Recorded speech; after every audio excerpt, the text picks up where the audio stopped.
Assalamualaikum warahmatullahi wabarakatuh. Perkenalkan, nama saya Malika Indah Ismaya dengan NIM B100210237, program studi manajemen semester 3. Di video ini saya akan membahas mengenai 5 materi. Yang pertama yaitu urgensi pendidikan Islam, yang kedua yaitu sejarah mentoring, yang ketiga strategi dakwah kampus, yang keempat kemuhammadiyahan, dan yang kelima adalah syahadatain. Berikut penjelasannya.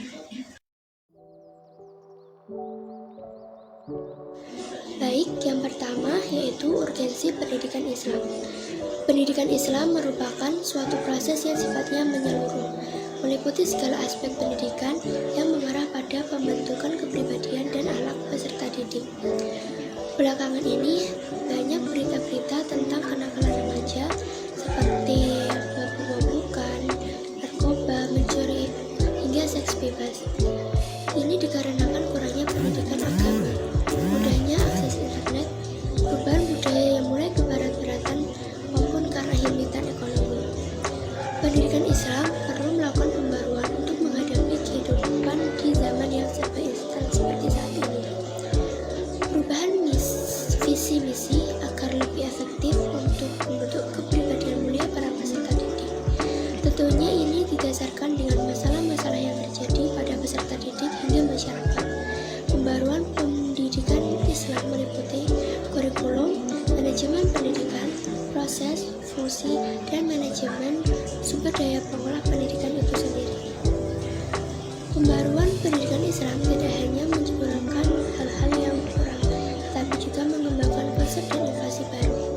Faktor-faktor yang harus diperhatikan untuk pembaruan ini yaitu: pertama adalah faktor internal, yaitu visi misi, arah tujuan, serta manajemen tenaga pendidikan Islam sendiri harus sangat diperhatikan. Yang kedua yaitu faktor eksternal, yang meliputi tentang adanya pengaruh budaya luar, globalisasi, hingga modernisasi yang banyak merusak perkembangan moral peserta didik. Pendidikan Islam sangatlah penting untuk dikembangkan lagi di Indonesia karena sesuai dengan Pancasila. Yang pertama, berbunyi ketuhanan yang Maha Esa. Tentunya ini adalah sumber semangat bagi kita untuk meningkatkan mutu pendidikan Islam dan juga jalan untuk kita mengamalkan nilai-nilai Pancasila. Saya kira itu yang dapat saya sampaikan mengenai materi yang pertama. Selanjutnya yaitu materi kedua. Materi yang kedua yaitu sejarah mentoring. Kegiatan mentoring sebenarnya sudah ada sejak zaman Nabi Muhammad SAW. Pada zaman beliau, istilah-istilah yang digunakan adalah halaqah, yang artinya kumpulan-kumpulan orang yang duduk mengelilingi gurunya dalam rangka menimba ilmu. Halaqah atau mentoring merupakan pendidikan informal yang awalnya dilakukan oleh Rasulullah SAW di rumah-rumah para sahabat, terutama rumah Al-Alqam bin Abil Arqam. Pendidikan ini berkaitan dengan upaya-upaya dakwah dalam menanamkan akidah Islam serta pembebasan manusia dari segala macam bentuk penindasan. Setelah masyarakat Islam terbentuk, maka halaqah dilaksanakan di masjid. Dengan perkembangannya, halaqah ini menjadi pendidikan formal dengan istilah madrasah atau sekolah. Sebelum terbentuknya madrasah pada zaman Rasulullah dan para sahabat, dikenal dengan istilah sufah dan kutab atau maktab. 16 pelajaran yang disampaikan saat itu dikenal dengan tarbiyah dan pertemuan-pertemuan agama Islam seperti itu yang sekarang dikenal dengan istilah mentoring. Sudah menjadi suatu keniscayaan bangsa ini, khususnya lembaga pendidikan, melakukan mentoring karena sangat jelas sejarahnya yang dulu pernah dilakukan oleh Rasulullah SAW dalam rangka mendakwahkan Islam.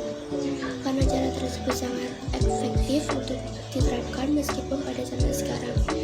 Yang unik dari kegiatan ini adalah pendekatan saling menasihati, duduk bersama dengan suasana yang tidak formal. Selain itu, mentornya juga biasanya dari alumni sekolah itu sendiri yang masih energik dan mempunyai semangat muda, sehingga muncul suasana yang menyenangkan dalam pembelajarannya. Inilah yang membedakan kegiatan mentoring dan kegiatan ekskul lainnya. Materi ketiga yaitu strategi dakwah kampus.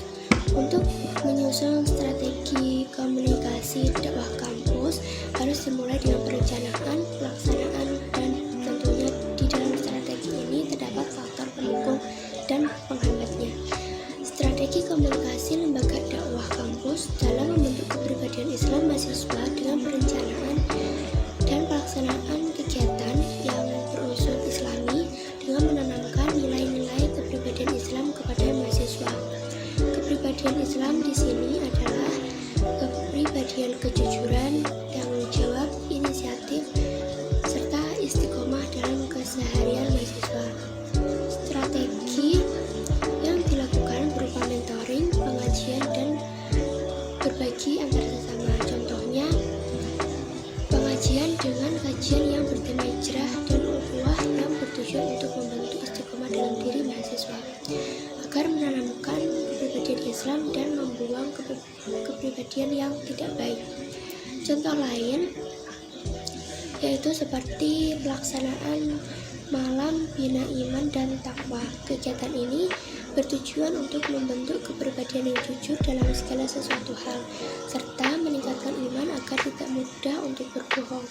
Faktor pendukung dan penghambat dalam strategi lembaga dakwah kampus yaitu respon yang baik dari mahasiswa, sedangkan faktor penghambatnya yaitu masalah kurangnya di dana. Materi selanjutnya yaitu yang keempat adalah kemuhammadiyahan. Organisasi Muhammadiyah didirikan oleh Kiai Haji Ahmad Dahlan.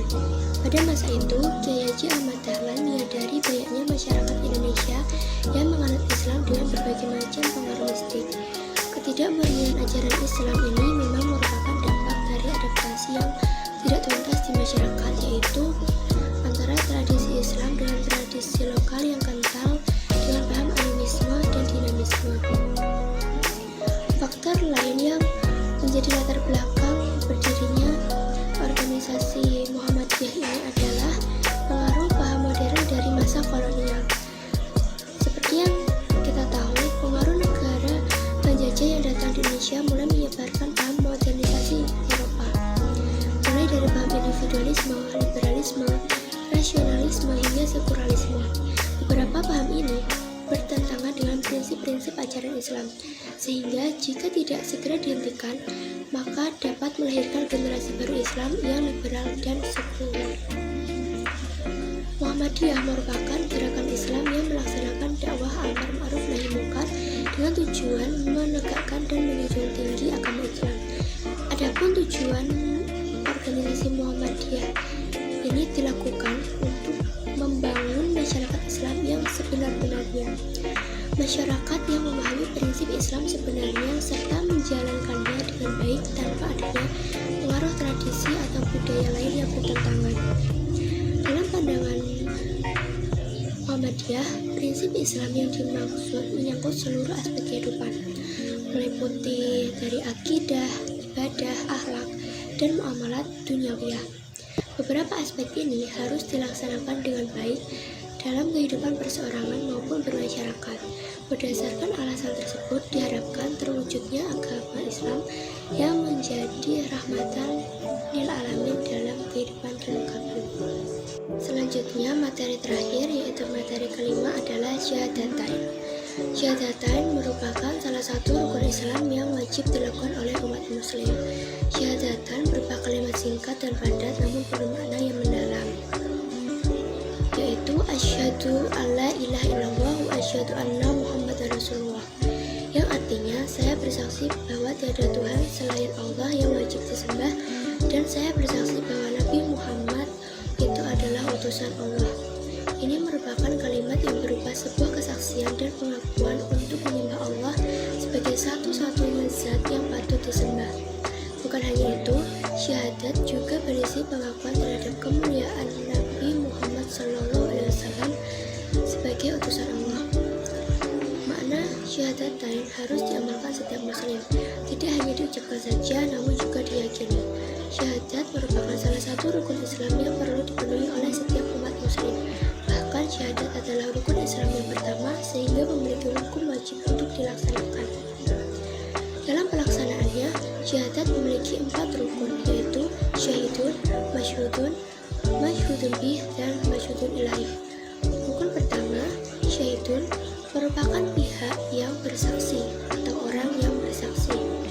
Rukun kedua yaitu masyhudun, merupakan hal yang disaksikan, yaitu Allah. Rukun ketiga yaitu masyhudun bil, adalah sifat-sifat Allah. Dan yang terakhir, masyhudun ilaih, merupakan Nabi Muhammad SAW sebagai Rasul Allah. Saya kira itu tadi yang dapat saya sampaikan. Terima kasih. Wassalamualaikum warahmatullahi wabarakatuh.